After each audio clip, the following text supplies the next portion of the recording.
Hi everyone, it's Michelle. Welcome back. So today it's time for my weekly things I tried and what I thought, and I just have 3 quick things to talk about, but I did try some new things this week, so I thought I would share them with you. The first one is a hair product. This is a deluxe sample. Again, I think I got this in the beauty bag from Nordstrom's when they did their anniversary sale, but this is the Caviar CC Cream, the 10-in-1 from Alterna. And this is just a leave-in treatment, 10-in-1 complete correction leave-in hair perfector. I like this product actually. It's like a lightweight cream. It's not quite a gel formula, but it's not a super thick cream either. It is fragranced. It's a very fresh scent that does hang around. So if you don't like the scent, be aware that I do smell it throughout the day.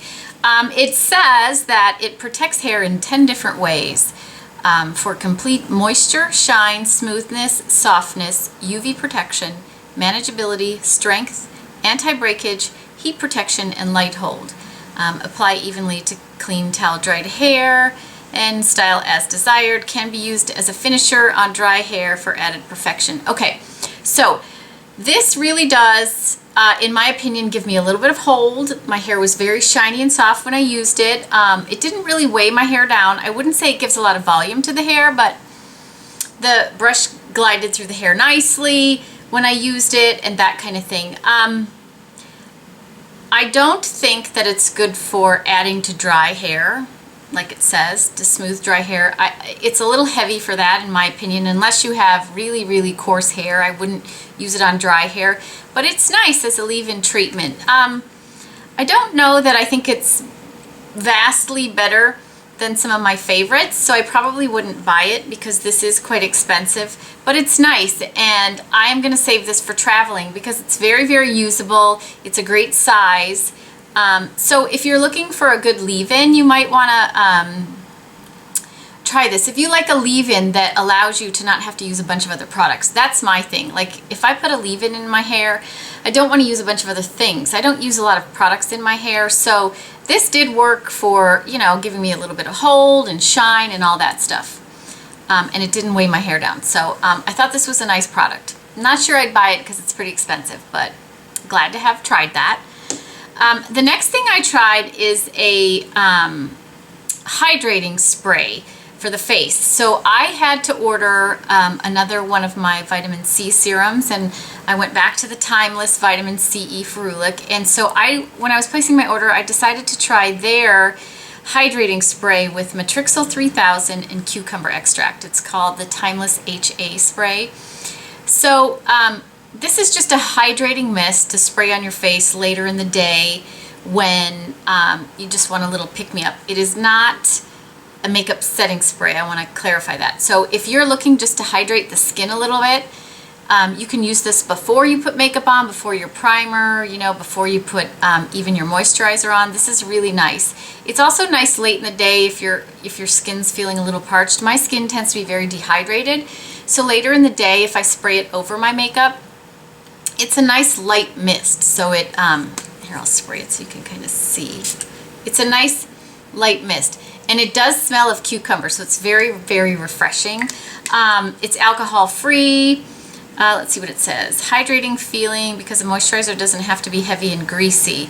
The ingredients in here are hyaluronic acid, Matrixyl 3000, which is a, I think it's a peptide, but it's basically,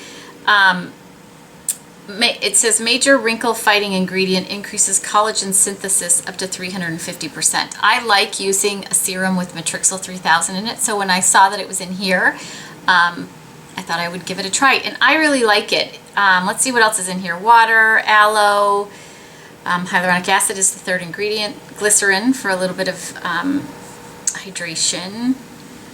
A couple of peptides, cucumber extract, and it does have phenoxyethanol for those of you who are against using something with phenoxyethanol in it.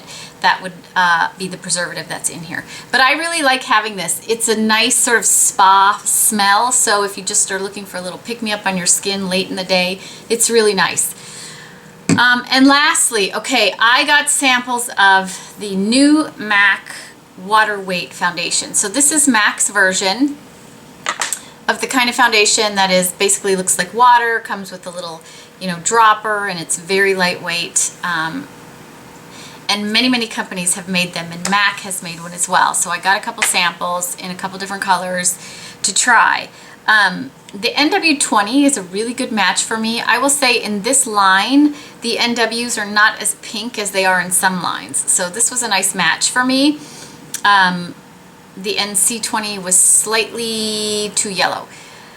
What do I think about the foundation? So I actually like how the foundation makes my skin look, except for, when you put this foundation on, it's very thin. You buff it on the skin with a brush, or I think it works best either with your fingers or with a brush that you can sort of buff it on with.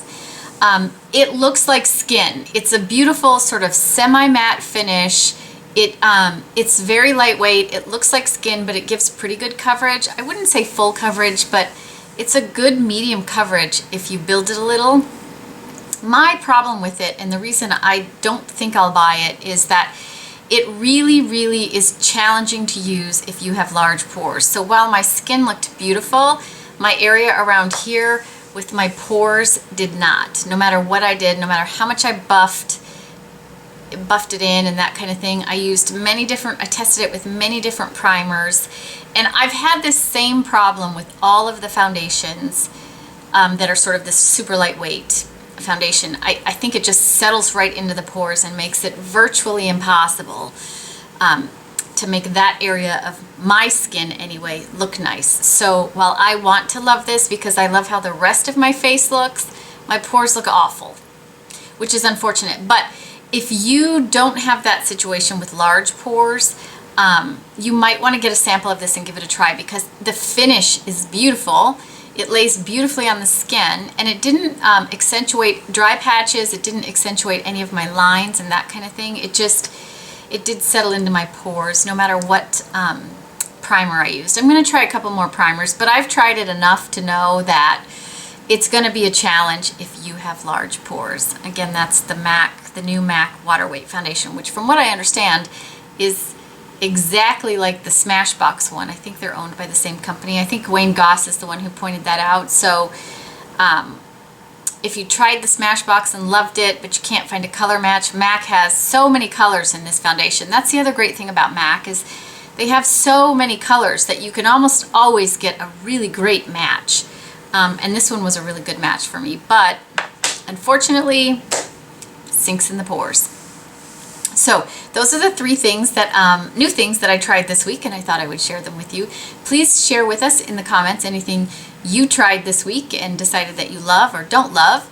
That is it for today. I hope everybody's having a fantastic day, and I will talk to you all again soon.